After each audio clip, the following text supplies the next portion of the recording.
The subcommittee on space will come to order. Good morning. Welcome to today's hearing entitled the NASA Authorization Act of 2013. In front of you are packets containing the written testimony, biographies, and required truth and testimony disclosures for today's witnesses. I recognize myself for 5 minutes for an opening statement. The discussion draft of the National Aeronautics and Space Administration Act of 2013 before us today is the result of input from a wide variety of interests throughout the science and space communities. The outreach efforts of this committee have been unprecedented, and I'm proud of the draft we have put together. My goal for this hearing is to ensure that all of our members have an opportunity to ask questions, raise concerns, and debate important topics. I expect the tenor of today's hearing to be respectful. We're all here because we care about NASA and want it to succeed. The draft bill includes a top-line budget of over $16.8 billion and authorizes the agency for 2 years. This budget is consistent with the requirements of the Budget Control Act. In regards to sequestration, I want to take a moment to point out that I and several of my colleagues sitting here in this room worked extremely hard to avoid getting to this point. We've offered solid solutions and replacements for these damaging cuts, and we stand ready to work with the Senate and the administration to replace the sequester with responsible strategic cuts. This authorization bill reflects a sincere effort to maximize return to the taxpayer while working to protect America's role as the world leader in space exploration. It is realistic and reflective of the hard choices we must make as a nation and provide support for agreed-upon priorities. The stark reality is that if we fail to reform mandatory spending, discretionary funding for space, science, and research will continue to shrink. The administration must focus on core programs such as the Space Launch System and Orion Crew Capsule, the International Space Station, the James Webb Space Telescope, and the Commercial Crew Program. The Space Launch System is authorized at over $1.7 billion and the Orion Crew Capsule at $1.2 billion. The SLS and Orion will take our astronauts deeper into space than ever before. I am committed to the success of these assets and ensuring their continued on-time development and appropriate prioritization moving forward. The Commercial Crew Program is authorized at $700 million, but let me be clear, this is not a blank check for the administration. The bill includes several accountability measures and a flight readiness deadline of December 31st, 2017. This deadline is not negotiable. NASA must do whatever is necessary in its acquisition model to meet this deadline, even if that means radically altering their current plans. The International Space Station is authorized at over $2.9 billion, and the bill includes a framework for NASA to use for determining the future life of the station. This committee intends to ensure that ISS is utilized to the greatest extent possible and that every dollar is efficiently located with a priority placed on microgravity research. The $4.62 billion authorized for the Science Mission Directorate ensures critical programs will continue on schedule, including the James Webb Space Telescope and planetary science missions. Over the last 5 years, the Earth Science Program has grown by more than 40% at the expense of other critical missions within the Science Mission Directorate and elsewhere in NASA. There are 13 agencies throughout the federal government that currently fund over $2.5 billion in climate science research, but only one agency does space exploration and space science. This bill ensures a balanced portfolio of science mission programs by simply moderating the increases that Earth Science has received over the last 5 years. The Aeronautics Mission Directorate promotes technology sharing among government agencies and infuses critical research and data into the commercial market. It is authorized at $565 million with requirements for interagency roadmaps for various technology areas. This bill authorizes $500 million for the Space Technology Program. This investment in game-changing technology development is crucial for future exploration missions, both robotic and human. We also recognize the role this program can play in finding innovative solutions to tough problems. The President's budget request this year included a major structural change to STEM programs at NASA. The full Science Committee held a hearing that revealed significant bipartisan concerns about this plan. While the committee generally supports consolidation of government programs to ensure efficiencies, this change was poorly conceived and is not ready for implementation. For this reason, the bill prohibits NASA from implementing those changes. Another request in the President's budget was an asteroid retrieval mission, or ARM.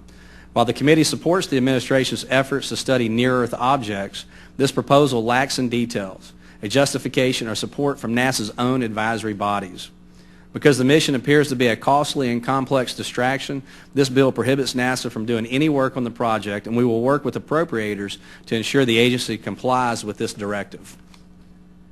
In addition to authorizing funding and giving direction to the agency for critical missions, the committee has included several measures to ensure good government practices and transparency within NASA, including reform for the use of Space Act agreements, changes to termination liability requirements, and stricter cost growth controls. As people in our districts and across the nation continue to struggle to find jobs and put food on the table, we must ensure that every single dollar appropriated to NASA is spent effectively and efficiently. This bill provides common sense guidance and prioritizes those most critical NASA missions. I now recognize the ranking member, the gentlelady from Maryland, Ms. Edwards, for an opening statement. Thank you, Mr. Chairman, and thank you for calling this hearing to discuss a draft of the proposed NASA authorization bill. NASA has been and should continue to be the nation's crown jewel for spurring innovation, highly skilled and good-paying jobs, and inspiring the next generation of scientists. It is vital that any new NASA authorization match that same standard. I think we both agree that a strong NASA is critical to the nation and that this authorization is vitally important, and it's an important opportunity to set the policy, direction, and authorize funding needed to ensure America's global leadership in space. It is my hope that we can work together to ensure that NASA's mission is clear, establish expectations that will inspire the public and the workforce, and then provide the level of resources needed to enable the agency to be successful. Doing otherwise would not only be a disservice to the men and women at NASA, its contractor workforce, and the American people, but would effectively set the agency on a path to failure. I know that members of this committee want to see NASA thrive, and we must have an authorization bill that ensures that. Mr. Chairman, we are not, nor should we be, the scientists and engineers who devise the programs and projects to meet the high-level goals set for the agency. That should be left to the capable experts at NASA. I was pleased to see that the draft bill contains a number of reporting requirements and other provisions taken from the 2010 House version of the NASA Authorization Act of 2010, since those were not included in the enacted law because members only voted on the Senate bill in 2010. Developing a plan or a roadmap for human exploration to Mars and seeking criteria for evaluating the potential extension of ISS operations beyond 2020 are just a few of the key areas where I see the potential to build consensus. I'm concerned, however, with several aspects of this draft bill, and I question whether in the end this draft will serve to ensure our nation's hard-earned leadership in space and all the inspiration, discovery, international standing, and economic benefits that such leadership brings. First, the draft bill would appear to shift the emphasis of NASA's core mission to human exploration. This is counter to the policy of NASA's Organic Act, the National Aeronautics and Space Act of 1958. As well as to the policy statements of multiple NASA authorizations that have seen NASA as a multi-mission agency with significant activities in science, aeronautics, and human spaceflight and exploration and technology development. Another key concern is the level of funding that's authorized.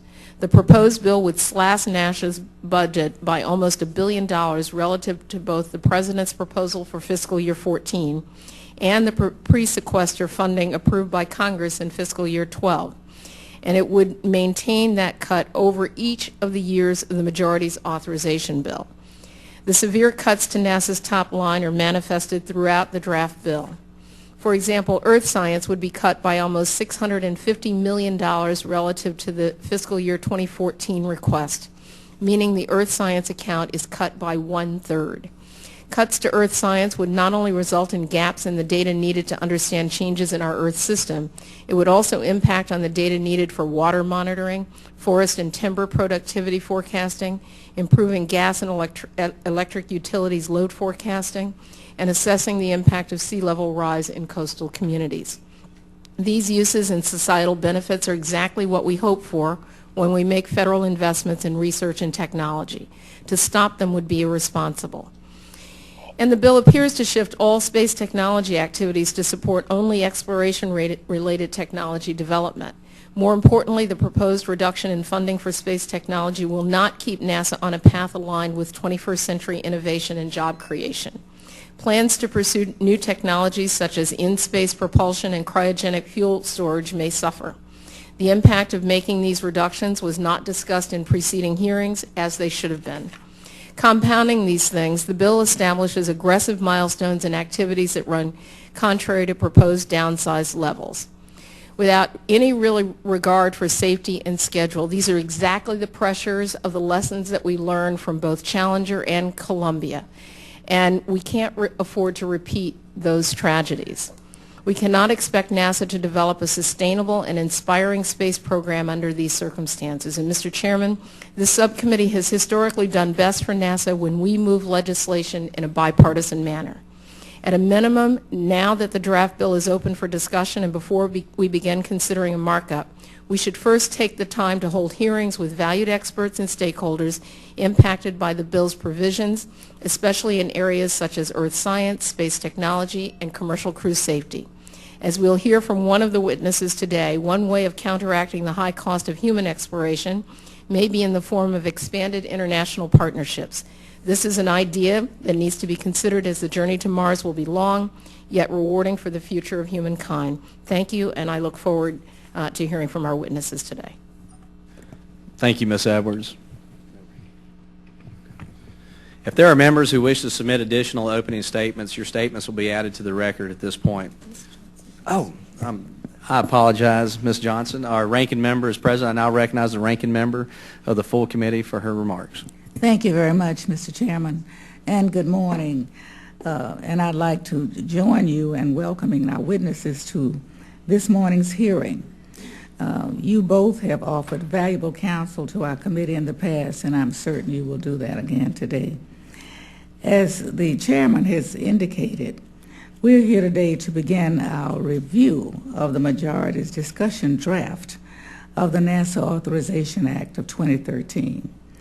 Those who know me know that I consider NASA to be a critical part of the nation's innovation infrastructure, a driver of technological and scientific progress, a positive symbol of the United States throughout the world, and most importantly, a source of inspiration for successive generations of our young people. I strongly believe that any NASA authorization bill that comes out of this committee should reflect these realities. Unfortunately, the draft bill that we are starting to examine today doesn't do that. It doesn't contain funding commensurate with the task NASA has been asked to undertake. In fact, it gives NASA additional unfunded mandates while maintaining deep sequestration cuts over the life of the bill. It contains policy direction that I fear will do long-term damage to the agency. And I regret to say that if enacted, it would not help NASA meet the challenges facing the agency. In short, it is a missed opportunity to position NASA for excellence. And it's a bill that, if enacted, would lead to the erosion of the capabilities that have made NASA such a positive force for progress. Why do I say that? Well, I've already mentioned the deep and sustained cuts this bill makes to NASA's overall budget at a time when we should be investing more in NASA, not putting it on a path to mediocrity. It also cuts NASA's earth science budget by 1/3, which I find very baffling. Certainly, the committee has held no hearings on NASA's earth science program in this Congress nor the 112th Congress. So it's hard to see any justification for these cuts. It makes equally damaging cuts and changes to NASA's space technology program, again, without explanation. And despite, on the one hand, putting NASA's budget on a path of declining purchasing power for the foreseeable future, it, on the other hand, directs NASA to establish major new programs, not just goals, for sustained human presence on both the Moon and Mars. Moreover, in addition to imposing other unfunded and underfunded mandates on numerous NASA programs, it also sets an arbitrary deadline by which NASA will have had to carry out a successful commercial crew flight to the International Space Station, a deadline that I fear will lead to the kind of schedule pressure The Columbia Accident Investigation Board warned against a decade ago after the tragic loss of the Space Shuttle Columbia. Mr. Chairman, there are other areas of this draft legislation that I fundamentally disagree with, but I think you have a sense of my overall view. This is not a bill ready for markup. This is a flawed draft, starting from its funding assumptions, and I cannot support it in the present form. I also predict that if passed by the committee, this bill would be DOA in the Senate, DOA meaning dead on arrival. Rather than moving directly to an unproductive markup, I hope that the majority will take a step back. At a minimum, hold additional legislative hearings so we can hear from the affected parties what the impacts of the proposed cuts and changes to Earth science, space, and technology will be. We also need to hear from the congressionally established Aerospace Safety Advisory Panel on its views of this legislation, because I know that no member of this committee will want to do anything that would jeopardize safety. In closing, NASA is an investment in our future. The women and men who work at NASA are some of our best and brightest. We owe it to them and to our children and grandchildren to take the time to produce a NASA Authorization Act worthy of this committee. I thank you, Mr. Chairman. I yield back the balance of my time. Thank you, Ms. Johnson. And again, the purpose of this committee is to hear our members' concerns, issues, and questions, and also have some debate on those issues. If there are any members who wish to submit additional opening statements, your statements will be added to the record at this point. At this time, I would like to introduce our panel of witnesses. Our first witness is Dr. Stephen Squyres, the Goldwin Smith Professor of Astronomy at Cornell University and Chair of the NASA Advisory Council. Our second witness is Mr. Thomas Young, former Executive Vice President of Lockheed Martin Corporation. As our witnesses should know, spoken testimony is limited to 5 minutes each, after which members of the committee have 5 minutes each to ask questions. Your written testimony will be included in the record of the hearing. I now recognize our first witness, Dr. Squyres, for 5 minutes. Mr. Chairman and members of the committee, thank you for the opportunity to appear today. 3 themes run through my testimony. First, NASA needs a clear and compelling long-term goal. In my opinion, that goal should be to send human explorers to Mars. Second, NASA is being asked to do too much with too little. Unless program content can be matched to budget, the result will be wasted effort and delay. Third, our nation's civil space program will be best served by having high-level policy set by the administration and Congress and implementation details recommended by NASA engineers, scientists, and managers. I recently testified in a hearing before this committee entitled Next Steps in Human Exploration to Mars and Beyond. An underlying assumption of that hearing was that a crucial future goal for NASA should be to send human explorers to the surface of Mars. I argued then, and I reiterate now, that sending human explorers to Mars to learn whether or not life ever emerged there is a goal worthy of a great national space agency. It should be NASA's #1 long-range priority. To make progress towards the goal, the Draft Authorization Act wisely calls for NASA to develop a Mars human exploration roadmap.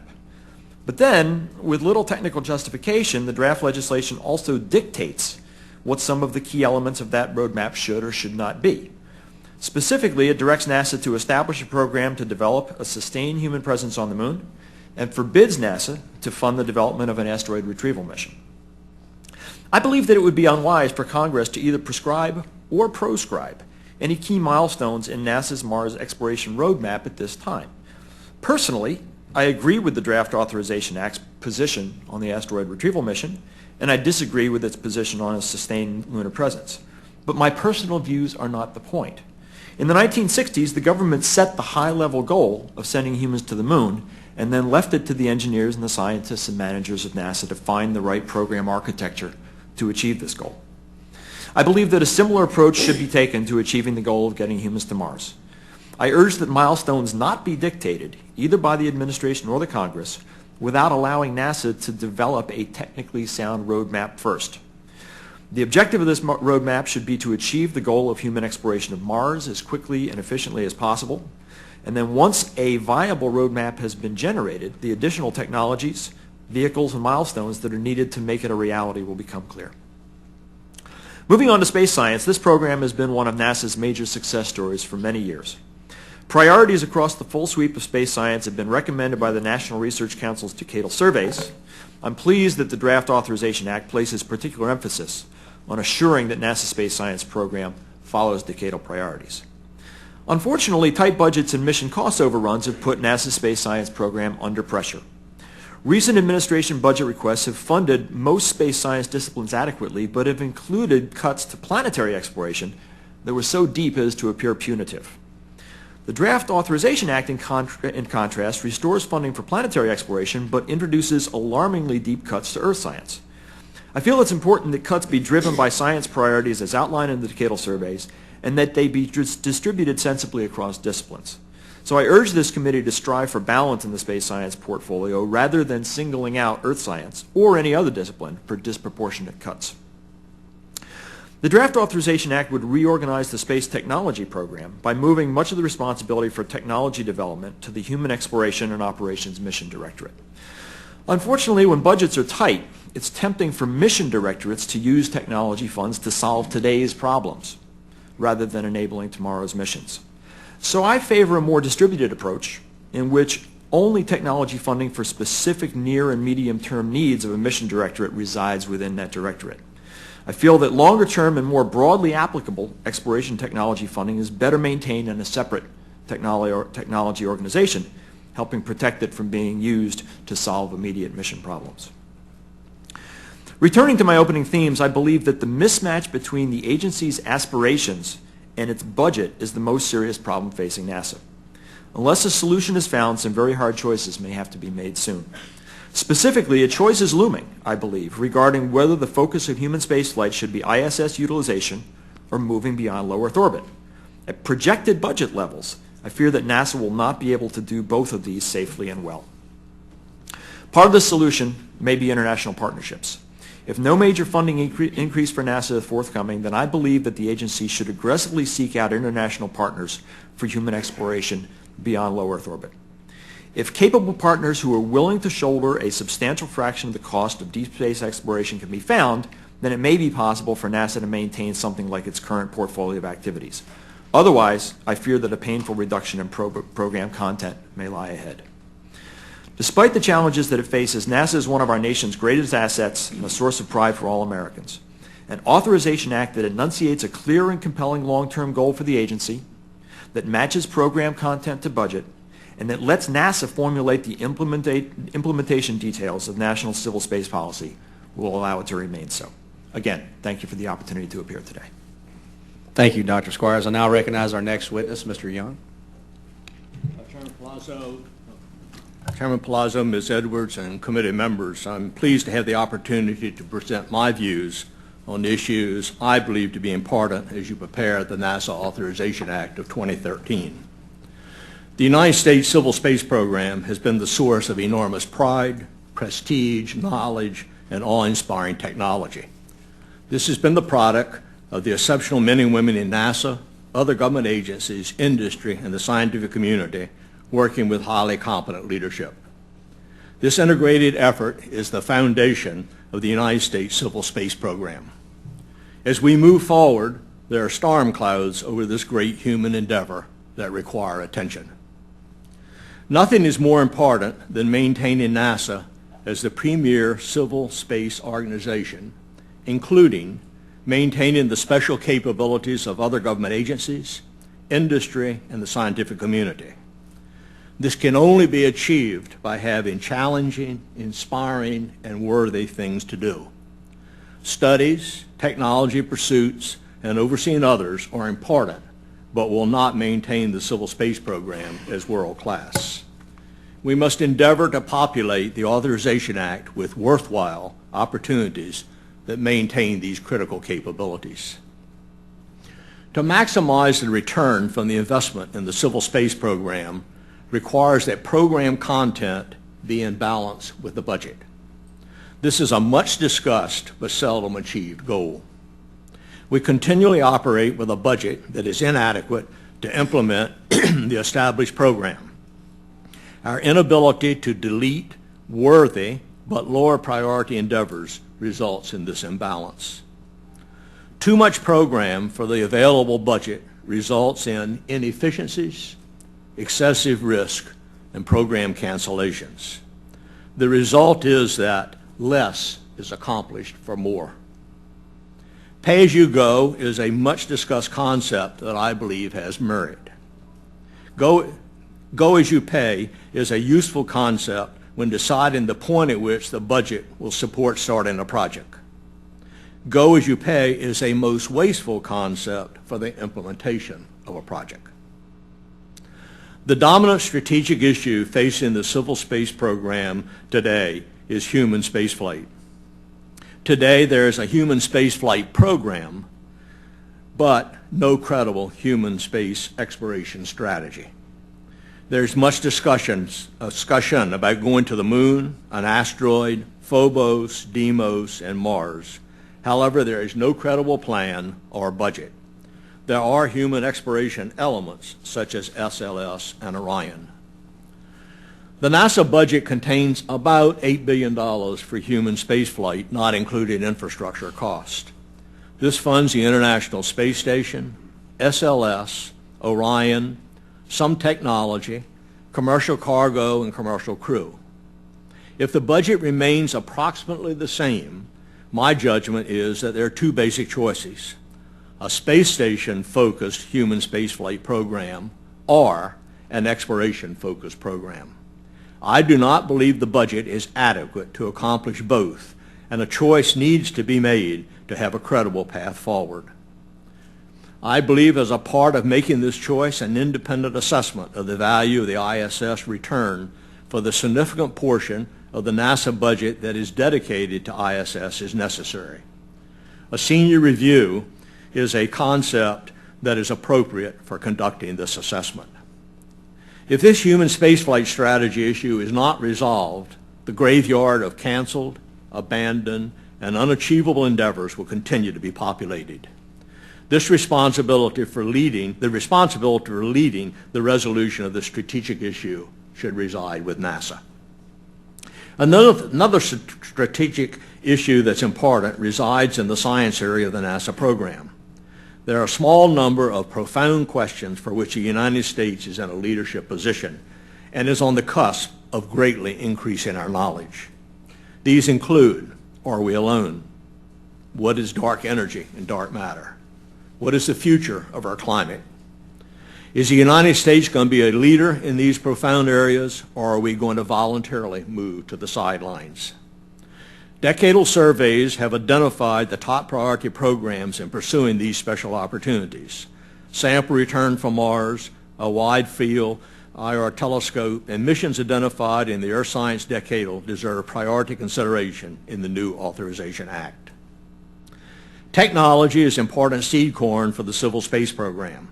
A debate in any organization involved in high technology pursuits is, should the technology be managed in a mission organization to maximize the relevance of the technology, or should the technology be managed in an independent organization to maximize the probability that the technology program will be implemented? The risk of the former is that the demands of implementing challenging projects will consume all the resources, thus sacrificing technology endeavors. The risk of the independent organization is that the technology will be less relevant to NASA's missions and become an end in itself with scope beyond what is affordable. I believe the independent organization concept with a strong oversight process to assure maintaining relevance and responsibly containing scope of the endeavor is the best balance of merit and risk. The final topic I want to discuss in my prepared comments is leadership. I place my toe in these troubled waters with great reservation. However, I believe leadership of the civil space program is a topic that must be openly discussed. I strongly believe the leadership of the U.S. civil space program must be vested in NASA. This includes both formulation and implementation. Politics and ideology are a part of the fabric of our democracy. However, they should be relegated to lower-level issues in the civil space program.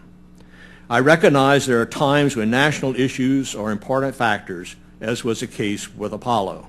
However, NASA has been and will be sensitive to such issues. NASA is about science, engineering, exploration, and discovery. NASA really is rocket science in its broadest definition. Leadership of the civil spacecraft program must have the capabilities and experience consistent with this demanding charter. Today, leadership of the civil space program is diffuse, and authorities invest in organizations, while important, that do not have the expertise to be in a controlling role. This is a prescription for mediocrity, whether it be an organization of great national importance, an industrial corporation, or a local community organization. I have great worry about what I believe to be a declining trajectory for NASA and the civil space program. I believe the most significant factor in this negative outlook is the adverse leadership concept I observe. As an example of what results from diffuse leadership with too much authority in the wrong places is the proposed asteroid retrieval mission. This is a mission that is not worthy of a world-class space program that is focused upon maximizing the return that can be realized from a constrained budget.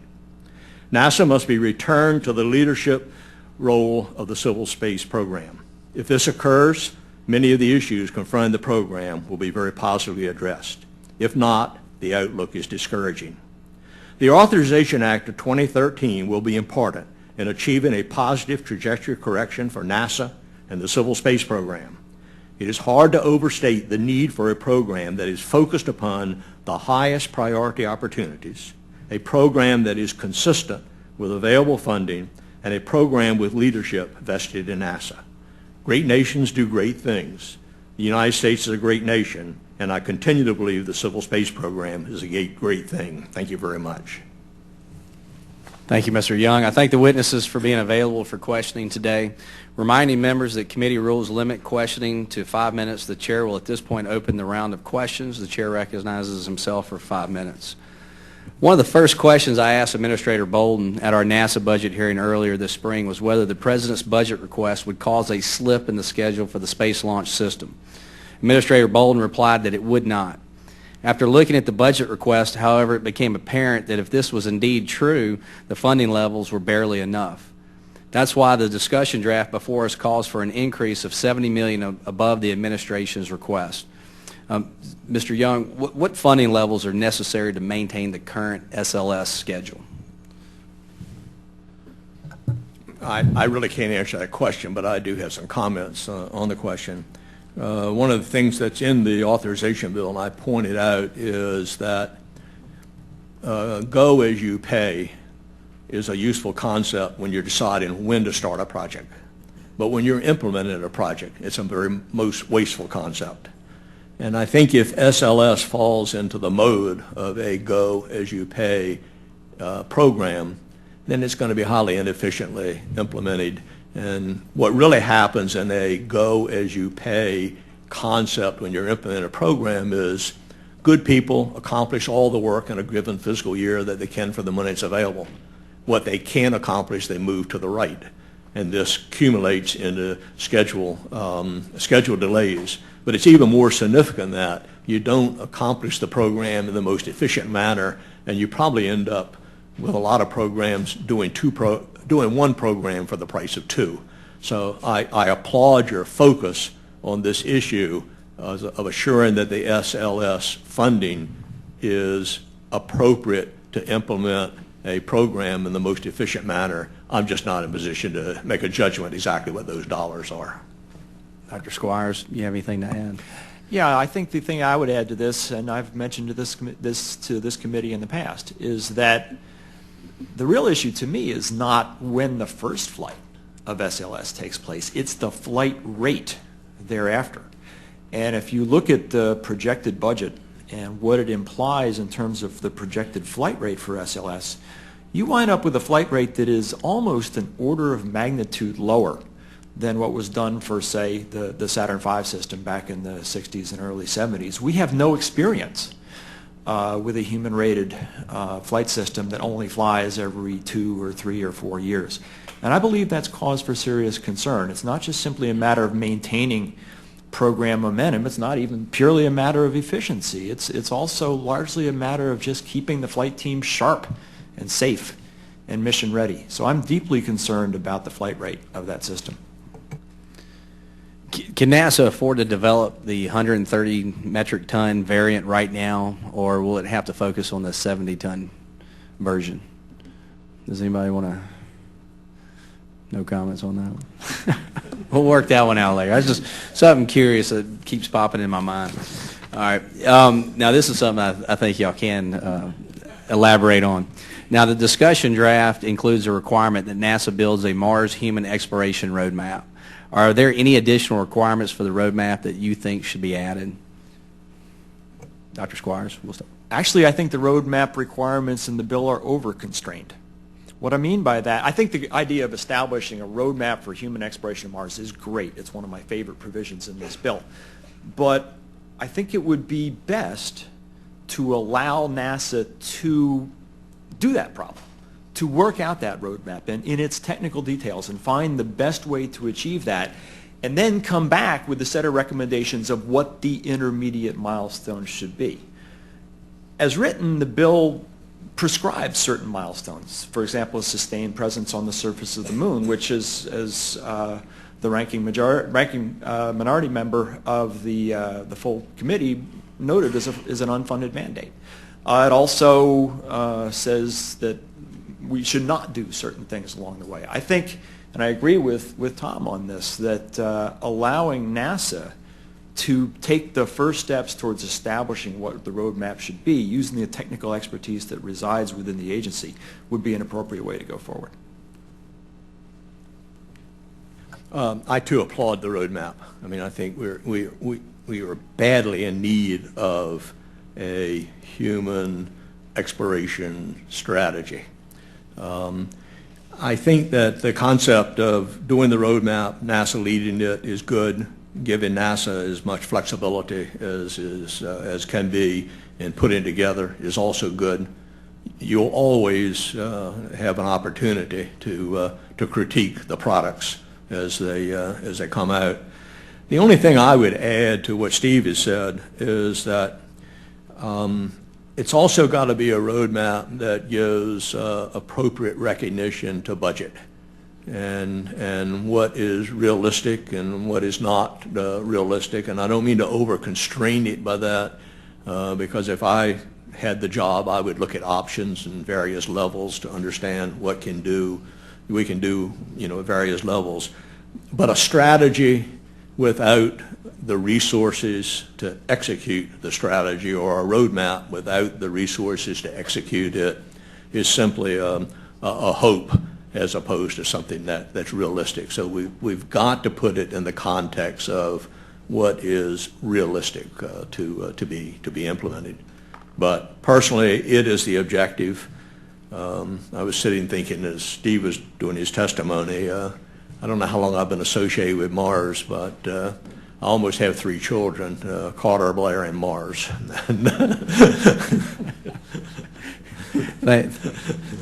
Thank you for your comments. I now recognize Ms. Edwards for 5 minutes. Thank you, Dr. Squyres and Mr. Young. It's always good to have you here, and I just really appreciate the value that you provide for the committee. As I read your testimony and listened to you today, what I heard is that I think we actually can agree on some of the broad concepts of the bill, including identifying a roadmap to Mars, as we've just discussed, maintaining a balanced and steady agenda for NASA's programs as a multi-mission agency, and taking a look at how we can assure the effectiveness of the agency's leadership in maintaining a long-term vision. But there are some aspects of the draft bill that I think are really problematic, and I wonder if you could discuss with some level of detail, and Dr. Squyres, you did, but Mr. Young, I wonder if we could have a comment from you about this idea of a sustained presence on the moon and Mars, because there is where I do think that there is, some significant division in the details, and I wonder if you might comment as well about some of the things that we could ask for in a roadmap, and a timetable that would allow us as a committee to look at what NASA is doing and ask those questions in detail without prescribing the scientific detail for the agency. The The comment I'd make on the moon question that you have is the following. I do not believe that landing on the moon or operations on the moon is a prerequisite to going to Mars. So if Mars, given Mars as the focus, then it's not necessary, and it's probably a significant resource consumer that will take away from the time and the effort to go to Mars. I also don't want to imply that the moon is a useless location.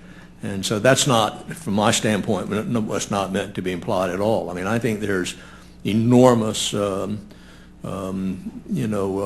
research, understanding, and benefit that can be derived from a mission to the lunar surface. I just think that if our focus is on Mars, it's not a necessary prerequisite, and it's an enormous consumer of resources, including time, and it really takes away from the basic thrust of a Mars roadmap. Dr. Squyres? Well, I certainly agree with Tom that the reason to go to the surface of the moon is not to help us get to Mars, it's to go to the moon. And with respect to what you could ask for in a roadmap, certainly asking what are the appropriate technologies is the right thing to do. Certainly asking what vehicles, what specific pieces of hardware are appropriate to get the job done. And then I think there are a range of different milestones that could be looked at. Clearly, lunar orbit is a sensible first milestone. Whether there's a rock there that's been directed from an asteroid that's been brought in or not, it's the right place to go. The other milestones you could look at include the lunar surface. They include a near-Earth object of significant size. They include the moons of Mars, Phobos and Deimos. They include operations in Mars orbit, which is clearly going to be necessary. So I think you could lay out the range of possible milestones and ask the agency, okay, with these possibilities, what are the right ones that will get us most efficiently to the long-term goal? And then, what are the specific technologies? What are the specific pieces of hardware that are necessary? And one other thing that I would add is that I think it would be valuable to ask the agency and to more broadly ask the question, once we've identified the vehicles, once we've identified the technologies, are there ones in there that could be sensibly provided by an international partner to help spread the costs? Thank you very much, because I think that would help us actually develop an authorization that would be useful to the agency without us as lawmakers, without the requisite experience pointing out the details of what it is that the agency should do. So I appreciate that. I want to ask you very quickly, both of you, the draft bill proposes to make drastic cuts in NASA's Earth Science program at a time when natural disasters here at home in the U.S. and abroad are wreaking havoc on individuals, businesses, municipalities, the entire economic system. And so I wonder if you could share with me what you think the proposed cuts in the legislation mean to our ability to understand, predict, monitor, and respond to natural disasters and to climate change. I'm deeply concerned about the magnitude of the proposed cuts to Earth science, just as I was deeply concerned about the magnitude of the proposed cuts to planetary science in the administration budget. There needs to be a balance found. There needs to be a compromise found in which the cuts, if they have to be directed to space science, are spread more sensibly across the different disciplines.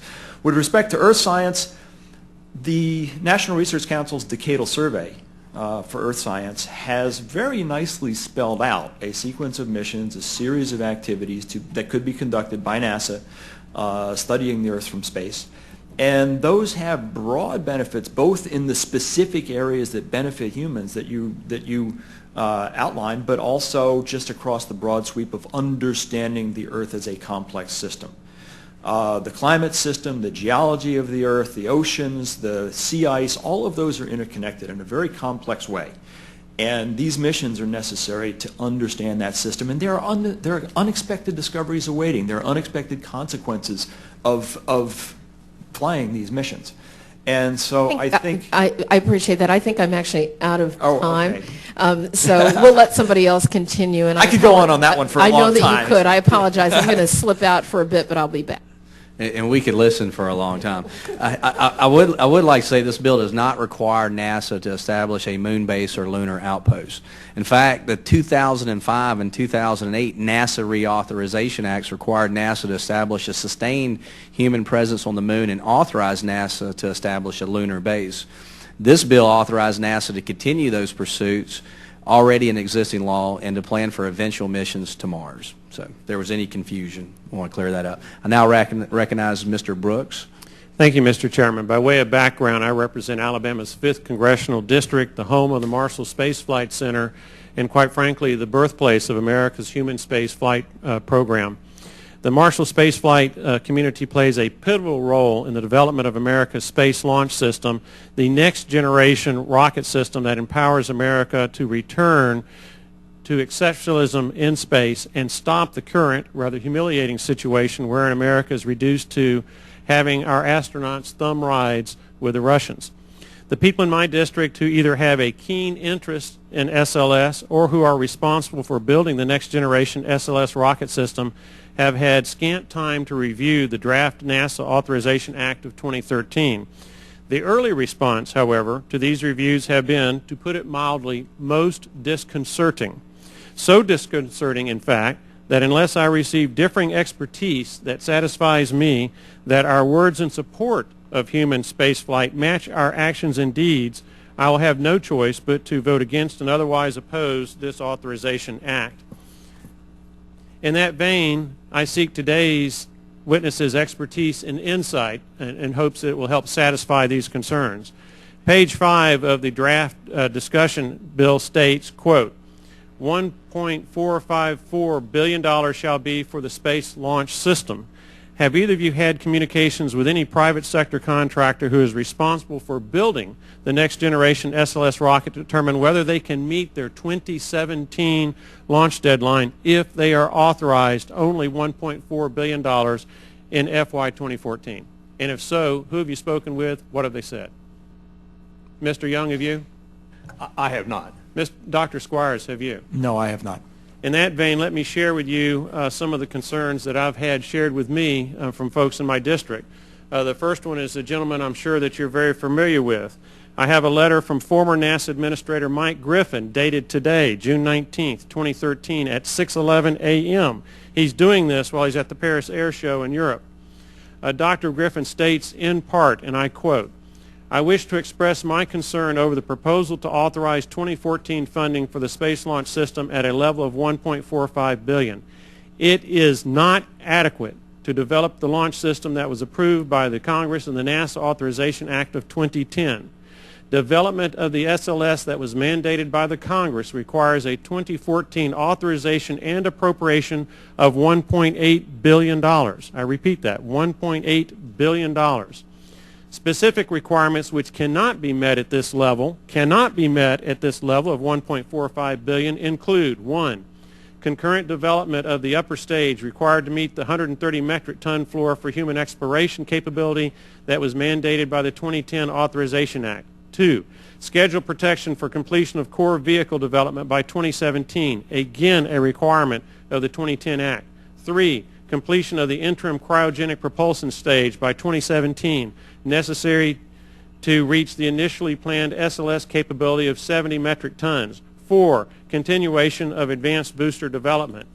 I also have a much more candid, and I've excised parts of it for family consumption, communication from a former well-respected NASA employee.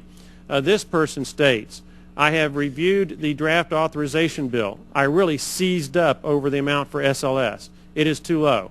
I have been talking for months now with the principals on the program on just this point, and the money they need to have a healthy program is $1.8 billion to the project manager for the rocket, not money to JSC, Johnson Space Center for Orion, not money to Kennedy Space Center for ground facilities. These latter things are good to do, no question, but without the launch vehicle itself, they are irrelevant.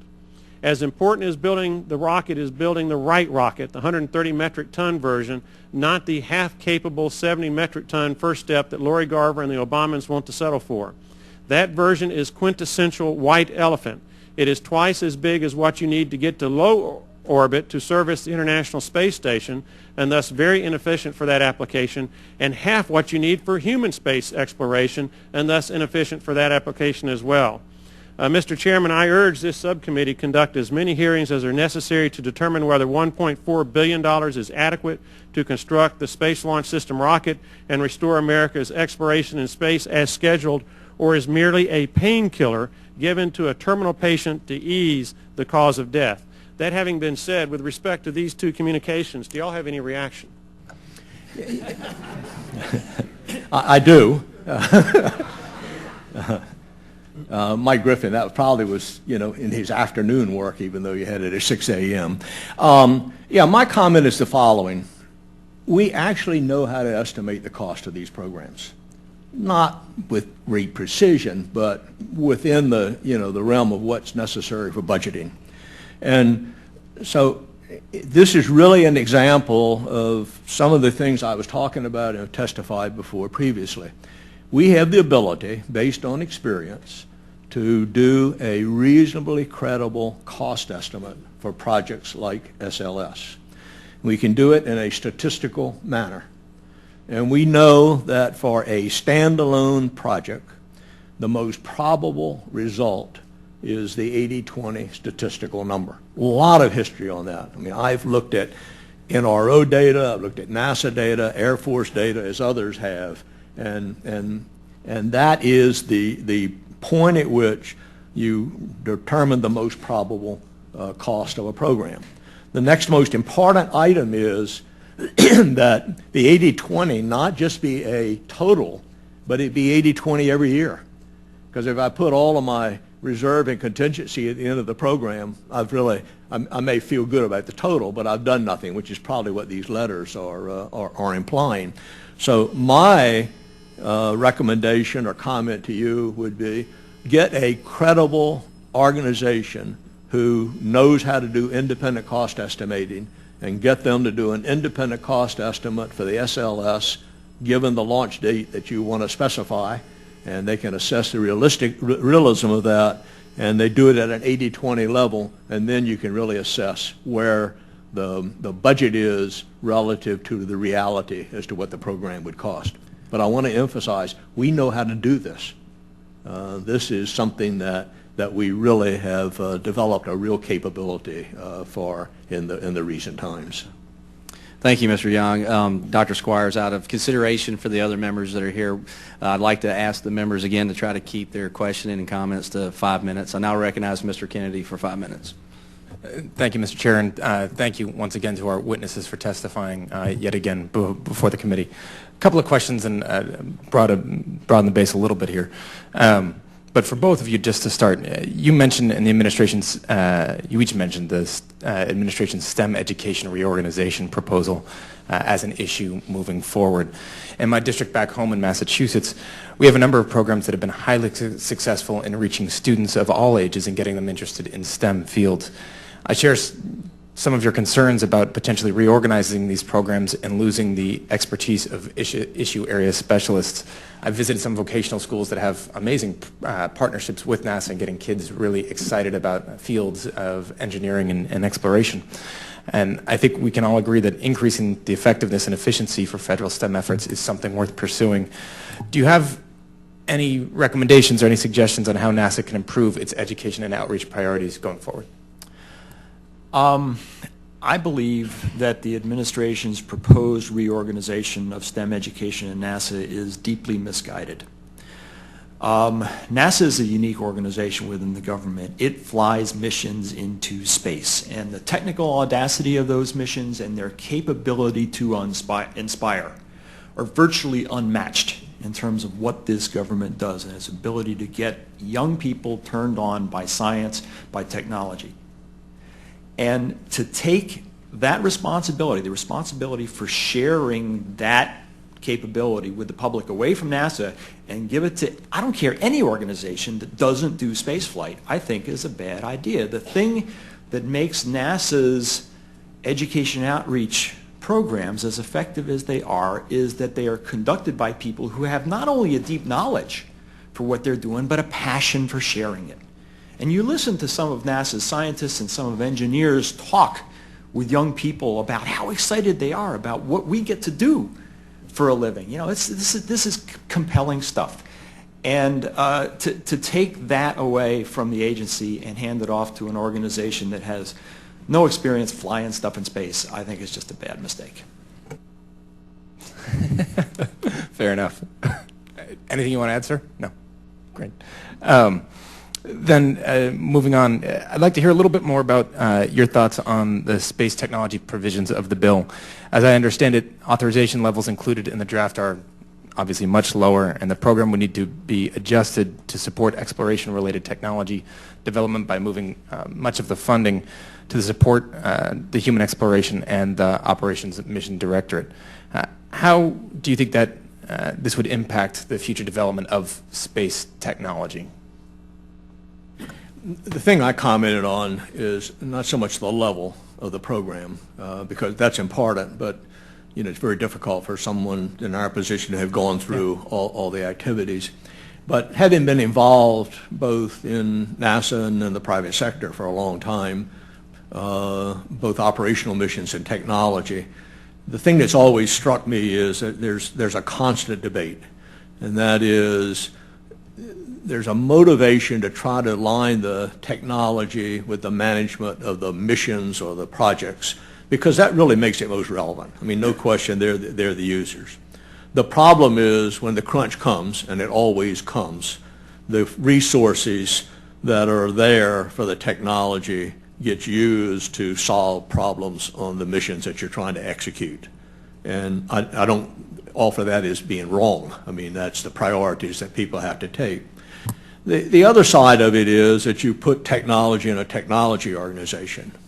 And there are some dangers there too, because then the technology kind of creeps away from being as relevant as you want it to be. It falls more in the paradigm of building the technology budget as opposed to the overall balance of the activities. And it can kind of become an end in itself, as I commented. So you've really got those two situations. There's not an optimum solution. Having watched it, lived it, seen the merits and the problems with it over time, I favor putting it in an independent organization. However, with a strong oversight capability. Sir, if I could assure relevance and to assure that it doesn't get out of control. The NRC of the academies is a great oversight kind of an organization.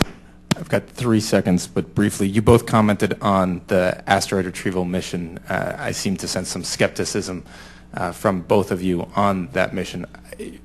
If not in the, are there technological advances, are there gains that can be made if our overall goal, if NASA's goal is getting to Mars, that benefit from the asteroid retrieval mission? And if you can answer it in less than 10 seconds.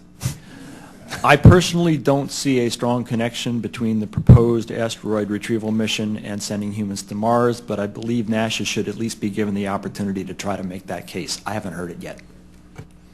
My belief is that any technology comes out of it, there are better ways to do it. And I'm a passionate, as you go forward with the Authorization Act, to utilize whatever resources are available on the highest priority endeavors. And my judgment is this is not a highest priority endeavor. Thank you both, and thank you, Mr. Chair, for the flexibility. Thank you, Mr. Kennedy. I now recognize Mr. Rohrbacher. Thank you very much, Mr. Chairman. We just heard from my colleague from Alabama that the SLS project needs to be funded, and Mr. Young, the people he was quoting are the people who know how to do these numbers. I mean, Mr. Griffith and the rest of them, they build the rockets down in his district, and they say for this project to be sustainable and to meet the deadlines that we're doing and not cost a lot more in the long run, as you pointed out, that we're going to need to spend $1.8 billion rather than what is being authorized, which is $1.4. Seems to me that that should be a warning sign for all of us that this project is going to cost a lot more money, and that money's got to come from somewhere. The tooth fairy isn't going to leave it under our pillow. And all of these talks, when we're talking about these other things that NASA does, like whether it's inspire young people or whatever it is that NASA wants to do, that's going to suffer, and it's going to go into this rocket, what the SLS Titanic, as I like to describe it, but this huge, massive rocket that our other witness, Mr. Young, has already stated that he studied, and it's only got 1 or 2 uses that we're going to have out of that rocket. Doesn't this mean that, frankly, I differ from my colleague from Alabama. I think all of this adds up to we are on the wrong course, and we should just get away, cancel this project. It is not sustainable and will drain money from every other thing that we want to do in space eventually. And the worst of all, it may end up being canceled, as you've pointed out so many times, Mr. Young. In the past, we've seen so many of these canceled after spending billions and billions of dollars right down the toilet. I'd like to ask Mr.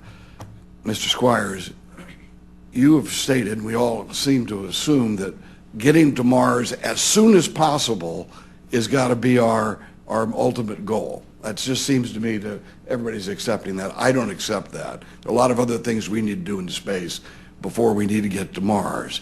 But Mr. Squyres, do you believe that this massive rocket project that you seem to be skeptical about as well, is that a prerequisite to going to Mars? Certainly some kind of heavy lift capability is a prerequisite to get to Mars. Mars is far away.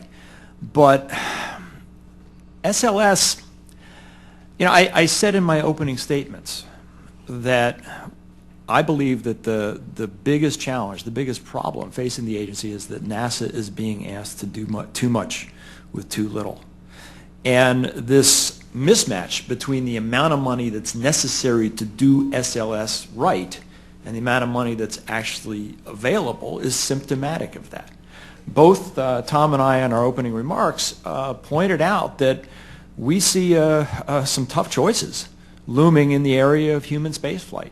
We can afford to utilize the space station, which we've invested so much in, for as long as its operational lifetime. We can afford to develop SLS and to do it on a safe and reasonable schedule, but I don't see that we can do both.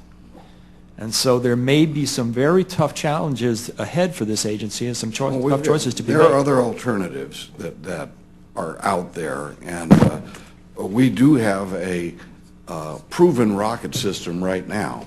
We have people who have done a good job at producing Deltas and Atlas rockets that are very effective and very safe. And perhaps those systems can be used, perhaps combined with a refueling system of some kind, rather than spending the tens of billions of dollars that we are going to spend to have this one launch system that seems to have one purpose. Let me just note this. It was noted earlier how important human spaceflight is. And I agree that it's important that we do that. But NASA isn't the only one in this ball game. There are 2 other programs that I know that are aimed at putting people into space, and it's not costing us the big bucks from NASA to keep people in space. I mean, we got Dennis Tito out there, and I happen to think that his project will inspire a lot of people. When we're talking about inspiring humankind, and especially young people, I think Dennis's concept of sending a man and a woman around Mars, that's going to capture everybody's imagination. Let's hope he's successful, however. And the other thing is SpaceX, of course, and others are putting money into developing systems much cheaper than what we're talking about here, putting people into space in term for a number of purposes. One, to go to the space station, so we won't have to hitch a ride with the Russians. So when we look at this budget, we're going to be looking at these budgets, Mr. Chairman, and you're going to be looking at this budget. I don't know how much longer I'm going to be around, but you're going to be around a long time, and you're going to remember when we started this program, and in the end, you're going to have to live through all of the cuts of everything else that we're going to have to cut to keep this giant rocket program going. There are other alternatives I think we should be looking at seriously. Thank you very much, Mr. Chairman. Thank you, Mr. Rohrbacher. I now recognize Ms. Wilson, or we'll go to Mr. Veazey. Mr. Chairman, thank you very much. And I wanted to ask Dr. Squyres and Mr. Young a specific question about the ISS program. I know there's been a lot commented on the intrinsic value and strength of the international partnership that the ISS program has engendered over the decades since the partnership was established. And what I wanted to know specifically from you is how important is it to build on the ISS partnership in future human exploration endeavors? I think it's tremendously important. ISS is a technological marvel, but it is also a management marvel. To have had that many nations work together so effectively to build such a magnificent piece of hardware, it's unparalleled, I think, certainly in the history of space exploration. And the International Space Station truly is international to a deep, penetrating degree. The entire system is deeply international, and that's manifested in a whole bunch of different ways. I believe very strongly that in order for NASA to find a way to deal with the level of overcommitment that is expected of the agency, for NASA to be able to do the things out in deep space that we would like to see happen with anything like the kind of budgets that we're talking about here, there has to be a really substantial international component to that. And so I think building on the partnerships that have been really established so effectively in the management of the International Space Station, it's really been a triumph. And I think trying to take that capability and extend it beyond low Earth orbit is probably going to be absolutely necessary. I really don't have anything to add. I think that's exactly right. I mean, from the international relationship aspect, hard to imagine anything more successful than the space station has been in that regard, and building on that in doing whatever the next major thing we encounter or we undertake, I think is extraordinarily important. If I could just add one more thing to my remarks on that, and that is that if international partnerships are going to be a key element of our roadmap for exploration of deep space, it would make sense to involve our potential international partners in the development of that roadmap so that they have a sense of ownership of it. What would be the impact of disrupting the partnership without a follow-on program?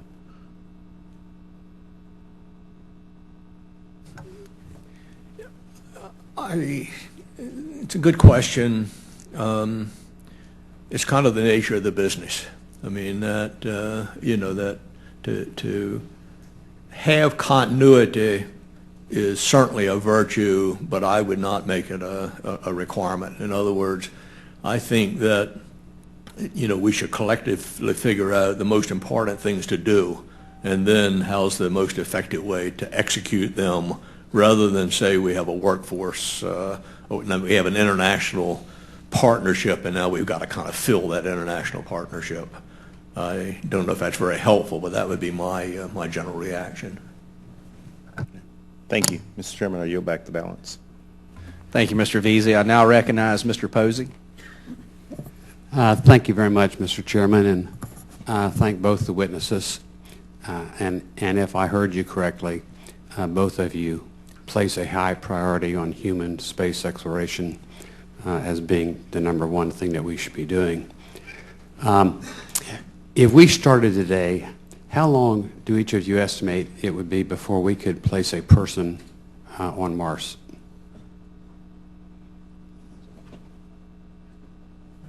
With the current budget? Yes. That's what we can do for starters. Yeah, give me a date with the current budget and a date with the Apollo era budget. with the current budget, bear with me, I would probably say never.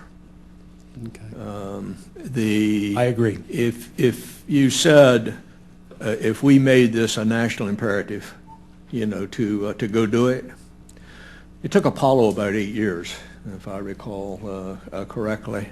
I was around doing much of that activity, and I mean, it was truly a national endeavor. Mars is harder. There are a lot of significant issues to resolve before going to Mars, but I think if we had the same national commitment to it, what we're at 2013, I would say 2025 we could land on Mars, humans, and return them safely to Earth. During Apollo, you were around and I was around, and that was done in 10 years. I'm told they could not repeat that performance today. Don't know whether it's true or not. And if you recall, that's when they carried around slide rules. The IBM mainframe was a quarter as big as this room and did about what you can get a little calculator to do for $5 at Walmart today. It's amazing. It seems like we have regressed somewhat in some of our abilities. Can I comment on that? I mean, if I might, Certainly. I know I'm eating into your time. It really builds on some of what I think is important in this Authorization Act. I actually think we could repeat that if we managed the enterprise today the way we managed it then, and I knew the leaders who were doing that, and we invested the authority and responsibility in the people executing the program the way we did it then. So I'm not distressed so much that we don't have the raw material capability. I'm distressed that we have a management process, oversight process, etc., that complicates the world. Yeah, thank you. Yeah. And we don't seem to have. I mean, we've seen polling, and I keep copies of it, from 76% of the people thought the shuttle was a good program to some people today, more recent poll, they rate their dislike of space funding next only to welfare. And it's not a good position for us to be in. I mean, it'd be great if we could have, the Rice University speech the president gave. Why go to the moon? If more of us could hear that kind of thing in this day and time and inspire a little bit more. The president projects that 2030 is a quarter of a century from now is when we could get to Mars. And the question is, do you think we could maintain the public's interest, if we even have it now, to take a generation to complete a mission? Do you think without shorter, more precise, more exciting stepping stones? Steve, you want to? Well, I think that a necessary part, probably not sufficient, but a necessary part of maintaining public interest is in fact a focus on Mars. When the Curiosity rover landed on Mars recently, thousands of people showed up in the middle of the night in Times Square to watch it on television. People are actually captivated by Mars exploration. So I believe the focus on Mars is necessary. I'm not sure that it's sufficient. And so, as you say, the timescales are substantial. And so I think having some compelling milestones along the way is an important part of a program as well. I believe, and Tom and I think are very much of like mind on this, that it should be first and foremost left to engineers and scientists and managers at NASA to come up with the technically appropriate set of milestones, the ones that get us to the goal safely and efficiently, and then to have those reviewed carefully, both by organizations like the National Academy, but also, of course, by the Congress and the administration to make sure that they make sense in terms of maintaining program momentum. And I concur. You just we say on the one hand we need to have priorities, and people say, well, you need to balance your spending. You need to balance your spending, and I'm just afraid we're going to end up making NASA a jack of all trades and a master of none. So, and you're shaking your head, Jess. You have the same fears. Thank you. Yeah, I'm going to cheat if I might. I think the other aspect of the milestones is don't forget about the robotic program and the excitement that will go along with return a sample from Mars robotically, which I think is a necessary prerequisite for the human program. And the idea of having a rover going out and collecting that sample and storing it somewhere where a vehicle is going to come along a few years later and pick it up and return it. I think you can build a lot of excitement around it. And as long as I've cheated a little bit, you'll remember Aaron Cohen. And Aaron told me one time, who was sniffing the Apollo program, when we were talking about the Constellation program, he said, we're about to find how hard it really was to go to the moon. Amen. Thank you, gentlemen. Yeah. Thank you very much. Thank you, Mr. Chairman. Thank you, Mr. Posey. I now recognize Ms. Bonamici. Thank you very much, Mr. Chairman. Thank you both for being here today and bringing your expertise. I just want to start by following up on Mr. Kennedy's remarks about the importance of STEM education. I just came from the Education Committee where we're marking up a bill and a lot of discussion about STEM education, and I just share the concern of making sure that we are engaging the next generation. I do want to note that NASA recently selected its trainees to become astronauts, and half of them were women. I think that's the first time that that's happened. We want to make sure that we have the next generation of astronauts and scientists and people who are interested in these fields. So I'm very concerned about whether we're going to be, through restructuring, affecting those existing partnerships between NASA and other education groups and entities. So I want to share that concern, and I know you've commented on it. I also want to bring up another thing. You know, many of us on the committee do not have NASA facilities in our districts. We might have involvement with programs like human spaceflight and missions to Mars just through subcontractors or others in the supply chain. But NASA has historically been a multi-mission agency with a balanced portfolio in human exploration, human spaceflight, science and aeronautics. And I know we're having conversations about whether those priorities should change. But because of that multi-mission history, I often discuss the importance of NASA's other missions, including the Earth Science mission. And I know Representative Edwards brought this up, but I'm the ranking member on the Environment Subcommittee. I know the chairman was here. And the Environment Subcommittee has jurisdiction over NASA Earth Science programs. So cuts to those programs cause me some serious concern. There's some significant national activities such as weather monitoring. Oregon State University, for example, receives funding through this program, and the work that they do helps in that area. And according to the National Academies, NASA's aging Earth observation system threatens a disruption in information that can help detect long-term climate trends that contribute to severe weather patterns. That affects not only space exploration, but a lot of other issues as well. So can you discuss the Authorizations Act's reduction in funding for the Earth Science programs, for NASA's Earth Science programs? What impact might that have on long-term weather and climate forecasting, both within NASA and other agencies, and how important is that work to space exploration? Well, as I remarked in my opening comments, I view with considerable concern the deep cuts to Earth science that are contained in the proposed Authorization Act. It's clear that the administration and the Congress have, at least as Congress's views are expressed in this draft act, very different views of how to allocate money within the space science enterprise at NASA. And on the administration side, I've seen what I view to be alarmingly deep cuts in planetary exploration, which has been, I think, one of NASA's real shining successes in recent years. In this bill, the pendulum swings too far in the other direction, in my view, and has alarmingly deep cuts to Earth science. If we're going to see a NASA budget, if we're going to see an authorization level that's consistent with sequestration sorts of budgets, clearly some tough choices have to be made. But rather than singling out any one scientific discipline for disproportionate cuts, which is what I'm seeing on both sides right now, having those cuts sort of sensibly distributed across the space science enterprise, I think makes more sense. It's going to call on committees like this to come up with some compromises, and I urge you to try to do that.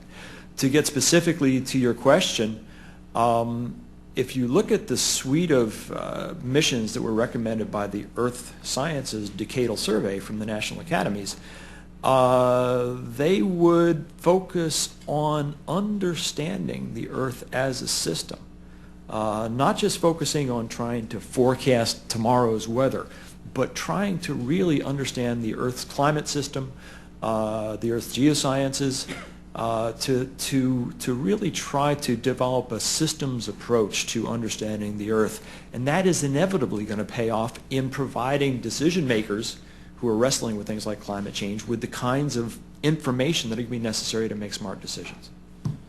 Mr. Young, you're nodding your head. You agree. Thank you very much. I see my time has expired. I yield back. Thank you, Mr. Chairman.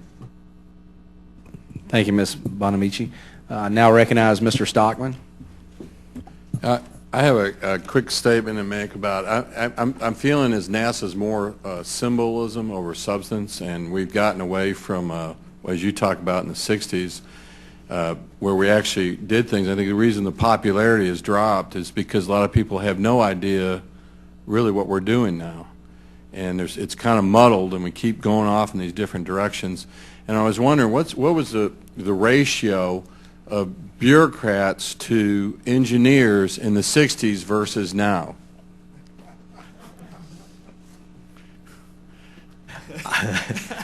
I obviously don't. I got to do Jay Leno, I guess. Yeah, I don't have that number. It's a great question. I will tell you, maybe a little bit relevant to that, because I grew up in NASA, and even up through some, modestly senior positions on Viking program, or landed a couple spacecraft on Mars, and being director of Goddard.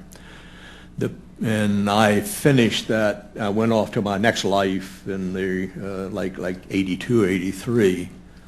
The amount of time that I spent doing other than what I would call important NASA science, engineering, discovery, research would have been single digit.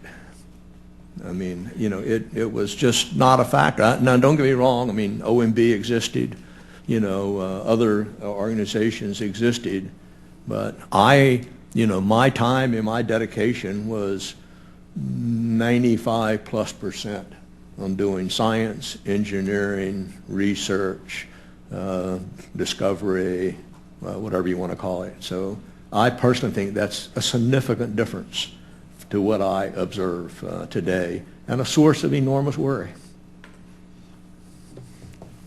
Well, I don't have anything like Tom's depth of experience, but in the 30 or so years that I've been in this business, I cannot recall a time when I have seen organizations like OMB exercising the level of oversight of minute details of NASA's program. I haven't seen that to this extent in the years that I've been in this business. And I think one of the things that characterized the early days that we're talking about here, the 60s, was that we had government organizations like OMB and like the Congress providing high-level priorities for the organization, and then allowing people like Tom, when he worked for NASA, to figure out how to actually implement those policies and carry them out in detail. And there's the level of oversight, give and take, back and forth, that goes with that.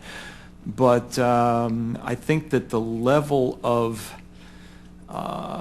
detailed oversight that I'm seeing at the agency these days is certainly unprecedented in my experience, and I think in some respects, and Tom touched on this in his opening statements, has been detrimental to the agency doing its job as effectively as possible. I think it's kind of ironic hearing a government agency complain about government. I kind of like that idea. I'm just amazed. I'm a little bit familiar with that, and I'm amazed at the side roads we take. And I think it adds 50% or more in the cost of a program, or more. I mean, it's bizarre, some of the things that NASA's requested to do, and the employees are requested to do, the diversion of time. It's just amazing to me that we don't have the ability to trim that back. But if we could do it all across government, I think we'd be much more efficient. Yeah, I think you're right. Again, you're talking about going back. The first large space project I worked on was Lunar Orbiter, a robot which was fundamentally aimed towards picking landing sites for Apollo and Surveyor. We signed the contract for it, and 27 months after that, we were in orbit about the moon. And people were a little upset because it was supposed to have been 24 months. Well, and the last thing I got is a more parochial question. They're moving the ArcJet facility. I wonder how that's going to impact future development or authority of other projects.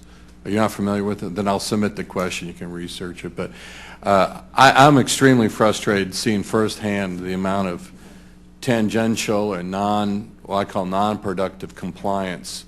It's over the top at NASA, and I just wish that somehow we could reduce that. Thank you. I yield back the balance of my time. Thank you, Mr. Stockman. You know, there's been a lot of talk about priorities and missions without the proper funding. And I would just like to, I think this garners consideration that as mandatory spending continues to erode important discretionary investments like NASA, we are forced to make very difficult decisions. This is unfortunately the reality we must face until the federal government can get its finances in order. That is why this discussion draft complies with current law, the Budget Control Act, which passed the Senate, the House, and was signed by the President.